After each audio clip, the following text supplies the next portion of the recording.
4 June 1942.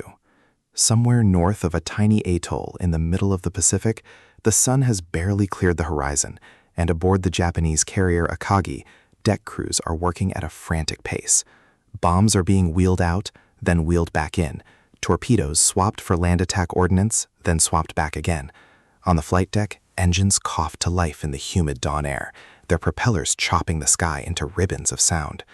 Somewhere above, unseen, a formation of American dive bombers is climbing through broken cloud, fuel gauges dropping towards empty, pilots squinting for a speck of gray on an endless blue ocean. Neither side yet knows it, but within the next 6 minutes, the balance of the entire Pacific War will tip, violently and irreversibly. This is the story of how a handful of aviators, a team of codebreakers working in a windowless basement, and a fatal 10 minutes of indecision on a carrier deck combined to produce one of the most consequential naval battles in human history. It matters because Midway did not merely damage the Japanese fleet, it broke the offensive spine of Imperial Japan's navy in a single morning, and nothing that followed in the Pacific War would ever look the same again. By the spring of 1942, the situation facing the United States Navy looked close to hopeless.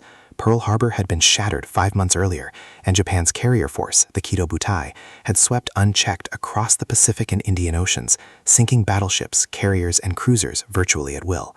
Japanese forces had taken the Philippines, Malaya, Singapore, and the Dutch East Indies.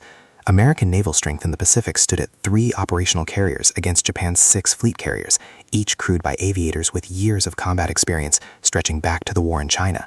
On paper, the arithmetic was brutal. Admiral Isoroku Yamamoto, architect of the Pearl Harbor raid, understood that Japan's only realistic path to victory lay in destroying America's remaining carriers before U.S. industrial output made the war unwinnable. His plan was to lure them into a trap at Midway, a speck of coral and sand roughly 1,300 nautical miles northwest of Honolulu, whose seizure would threaten Hawaii itself and force the American fleet into a decisive battle on Japanese terms. Everything depended on surprise. Yamamoto believed, reasonably, that the Americans had no idea where or when the blow would fall. This is where the story turns from raw naval power to something far quieter and, in the end, far more decisive. In a basement beneath the administration building at Pearl Harbor, a unit known as Station Hypo, led by the eccentric and brilliant Commander Joseph Rochefort, had spent months chipping away at the Japanese Naval Code, JN-25. Working with insufficient sleep and improvised equipment, Rochefort's cryptanalysis pieced together fragments referring to an operation against a target designated simply AF. Suspecting this meant Midway, Rochefort devised a deception. Midway's garrison was instructed to radio in a code the Americans knew the Japanese could read, that its freshwater distillation plant had broken down. Days later, Japanese signals referred to AF suffering a water shortage. The location was confirmed. Admiral Chester Nimitz now knew not only where the Japanese would strike, but roughly when and with what force. It was an extraordinary intelligence advantage, one not with weapons but with patience, mathematics, and a well-placed lie about plumbing. Nimitz gambled everything on it, positioning his 3 carriers, Enterprise, Hornet, and a hastily repaired Yorktown, in ambush northeast of the atoll, hidden and waiting. The technical instrument that ultimately delivered the killing blow was unglamorously the Douglas SBD Dauntless dive bomber, a 2-seat aircraft roughly 10 meters in length, capable of carrying a single 450-kilogram bomb slung beneath its fuselage. Its design allowed for a near-vertical dive of up to 70 degrees, using perforated dive brakes on the wings, essentially large flaps punched with holes like a colander, to prevent the aircraft tearing itself apart at speed while still slowing its descent enough for the pilot to aim with precision. Pilots described the sensation as being fired downward inside a tube, engines screaming, the target growing from a matchbox to a battleship in the windscreen within seconds.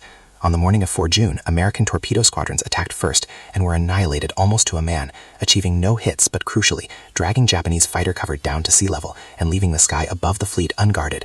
It was into this gap, purely by chance of timing, that 3 squadrons of Dauntless dive bombers arrived from a great height, catching Akagi, Kaga, and Soryu with their flight decks packed with fueled aircraft and armed bombs mid-changeover. If you are finding this interesting, a quick subscribe helps more than you know. The attack itself lasted perhaps 6 minutes. Bombs from Dauntless aircraft struck Akagi and Kaga in rapid succession, igniting fuel lines and stacked ordnance across their decks. Secondary explosions tore through both ships within the hour. Soryu was struck moments later and became an inferno so total that survivors reported the sea itself appeared to be burning.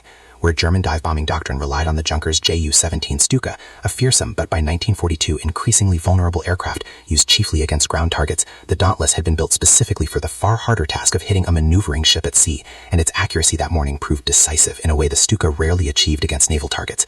The 4th Japanese carrier Hiryu launched a furious counterattack that crippled Yorktown, but American aircraft found and sank Hiryu that same afternoon, completing the destruction of Japan's entire strike force in under 24 hours. The material cost to Japan was staggering: 4 fleet carriers, roughly 250 aircraft, and more damagingly, around 110 of its most experienced aircrew, men whose skills could not be replaced quickly, if at all. The psychological effect ran deeper still. An Imperial Navy that had considered itself unstoppable had been humbled in an afternoon by a numerically inferior force. Japan would never again mount a major offensive operation in the Pacific. From Midway onward, the war became one of slow, grinding American advance. Wreckage from the battle still lies scattered across the seabed of Midway Atoll, some of it located and filmed by modern deep-sea expeditions, a rusting monument nearly 5,000 meters down. So return for a moment to that dawn deck aboard Akagi, bombs and torpedoes being wheeled back and forth in confusion, precious minutes ticking away unnoticed.